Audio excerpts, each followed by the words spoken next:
Studio Entertainment panozibasa ravabvisira muvi musho wa Chivenda, muvi wa dzinndwa, muvi wa zvigidhi, muvi utakadzonga manda wodhiromiswa zvino zvote nenguva hawo.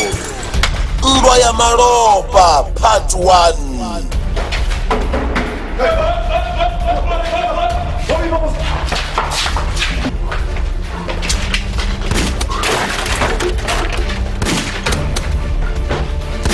Akakonoshikilela muvi hounoni vauwana hote mavekele oya kwapambanana Thoya Gou, Lost Richard, nangeni Bulukwane risangwe nangeni Musina.